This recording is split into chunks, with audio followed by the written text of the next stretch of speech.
мъжки се пребори с Малекос, успя да изчисти сега Трифон Иванов, потърси дълго подаване към Костадинов и Емил Костадинов се възползва от лошата ориентация на Христо Дулов. Костадинов влиза в наказателното поле и това е гол 1-0 за България! Прекрасна българска атака! Чудесен пас на Трифон Иванов. Костадинов показа силата на своя спринт, подаде пред вратата и Краси Балаков направи безпомощен вратаря Никос Панайото.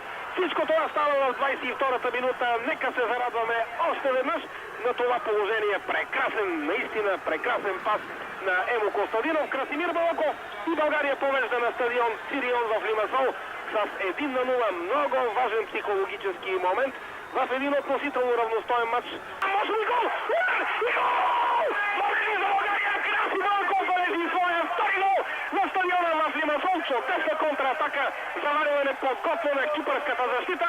Отново повеждаме в Лимасол. Надявам се, че повече няма да се стига до инфарктни моменти с изравняване. Добре играят нашите момчета и заслужено водят с резултат 2-1. Ето още веднъж повторението. Колко елегантно, колко интелигентно Красимир Балаков прехвърли вратаря Никос Панайотов, който не можеше да направи нищо друго, освен с ужас да изгледа как топката влиза в неговата мрежа. 2-1 за България, 11 минути преди края. И Костадинов подава прекрасно топката и това е 3-1 за България.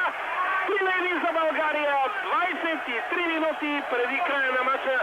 Илиян Илиев дава целувка за публиката, защото той сложи венец на тази чудесна атака.